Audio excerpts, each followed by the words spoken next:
Hello students, good morning. Welcome to professor S P Goyal's IAS classroom. आज हम आपके लिए द हिंदू से द इंडियन एक्सप्रेस से एक्सट्रीमली इंपॉर्टेंट क्वेश्चंस लेके आए हैं प्रिलिमिनरी के लिए। और ये क्वेश्चंस का मेरा जो बनाने का जो ऑब्जेक्टिव है वो ये 110 प्लस, जैसे मछली की आंख की तरह ना, मेरा टारगेट यही है कि आपके 110 प्लस कैसे आएंगे।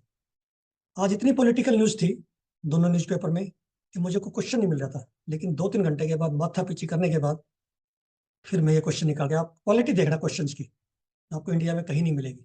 अब हम चलते हैं द हिंदू पे। मैं रोजाना आपको एक क्वेश्चन मेन का बताता हूँ। ये सामने आपके क्वेश्चन है ऑन रीक्रिमिनलाइजिंग अडल्ट्री। ये 10 नंबर का आएगा या 15 नंबर का आएगा, और क्वेश्चन बैंक में होगा, क्योंकि parliamentary standing committee on affairs की उन्होंने रिकमेंड किया है कि रीक्रिमिनलाइज होनी चाहिए 497 सेक्शन आईपीसी की। 497 ऑफ आईपीसी सुप्रीम कोर्ट के बेंच ने ये डीक्रिमिनलाइज कर दी, इसको ऑफेंस नहीं मानना। और दोबारा से जो है, क्योंकि आपको सभी को पता है कि criminal procedure, Indian evidence act, Indian penal code, ये सारे जो है अब एग्जामिन हो रहे हैं पार्लियामेंट कमेटी से, इनमें क्या चेंजेस हो रहे हैं, तो उसके मद्देनजर रखते हुए ये इसमें भी चेंजेस करने जा रहे हैं वो 497 को दोबारा से लाने जा रहे हैं। तो ये आपका इसमें बड़े इंपॉर्टेंट मैंने क्वेश्चन निकाला प्रिलिमिनरी के लिए भी। और आपने मेन में जो है ये लिखना है केस जरूर, जोसेफ शाइन। जोसेफ शाइन जितनी जजमेंट है, मैं रोजाना एक जजमेंट जरूर बताता हूँ आपको। तो ये Joseph shine versus union of India 2018 का है। इसमें अडल्ट्री को क्राइम ना बता के ये 497 आईपीसी खत्म कर दी सुप्रीम कोर्ट ने, बेंच ने। और मैलीमैथ कमेटी उससे पहले बैठी थी, उसने ये कहा था भी ये होनी चाहिए, प्रपोज की थी अडल्ट्री भी retained as the criminal offence. एक तो आपसे प्रीलिमिनरी भी ये पूछता है अडल्ट्री जो है किस कौन सी सेक्शन में आता है, very important. Then parliamentary committee on affairs ने दोबारा से जो है इस साल रिकमेंड कर दिया ये क्रिमिनलाइज होनी चाहिए अडल्ट्री, 497 दोबारा से आनी चाहिए। तो जब तक जो है पार्लियामेंट लेके नहीं आती अपना बिल, तब तक सुप्रीम कोर्ट का जो ऑर्डर है, जजमेंट है, वो हमेशा पार्लियामेंट के लॉ के बराबर है, ये ध्यान रखना। यदि रिवर्स करती है उस डिसीजन को, तब जो है पार्लियामेंट का ओवर पावर करेगा, और वो भी जो है फिर जुडिशियल रिव्यू हो सकता है। So all the four statements are correct.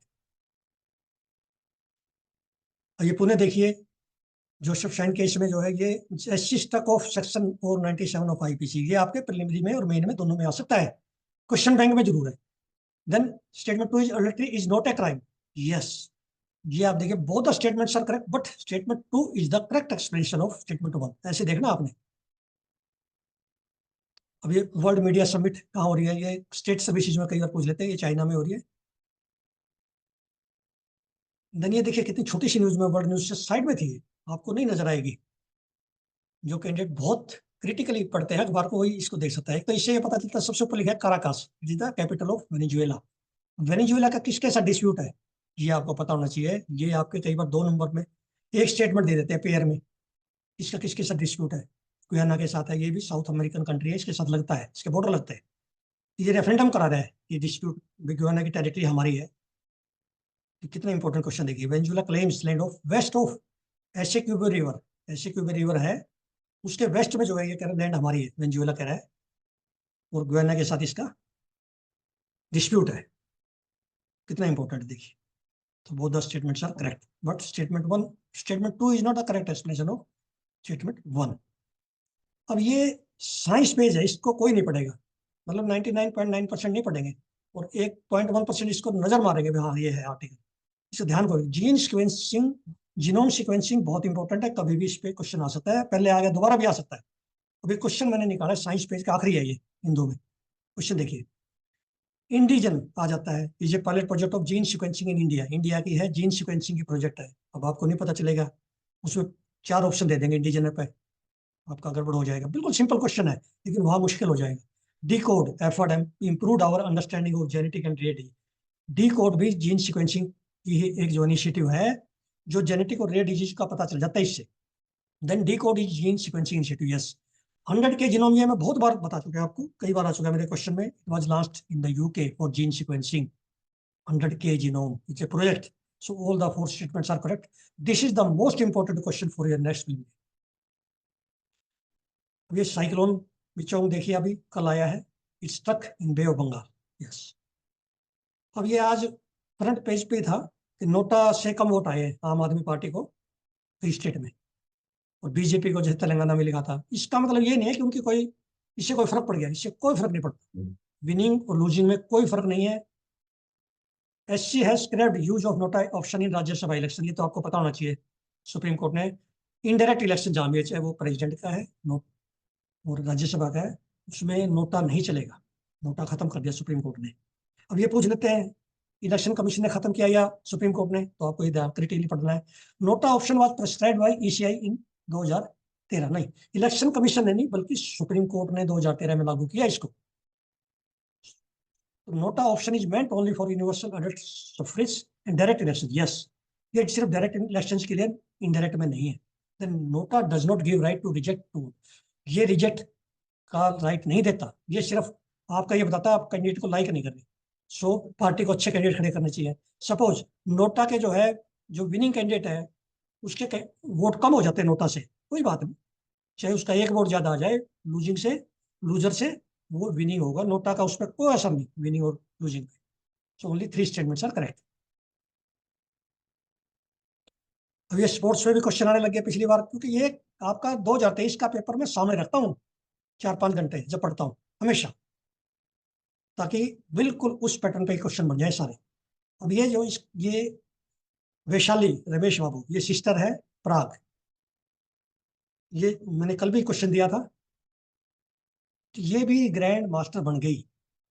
पहले इनका जो ब्रदर था वो था ग्रैंड मास्टर, अब ये बन गई। इसमें से मैंने क्वेश्चन निकाला है ग्रैंड मास्टर के लिए क्या क्वालिफिकेशन होनी चाहिए, क्या कैसे क्वालिफाई करे जो ग्रैंड मास्टर का ही, ये सबको पता होना चाहिए हमें, लेकिन हमें किसी को नहीं पता। हमें पता है तो इसमें है, ये आर्टिकल में इंडियन एक्सप्रेस के एक्सप्लेन पेज पे, ये FIDE है इनकी बॉडी इंटरनेशनल, ये फ्रेंच नेम है, फेडरेशन इंटरनेशनल डैश एकिक, ये स्विट्जरलैंड बेस्ड गवर्निंग बॉडी है।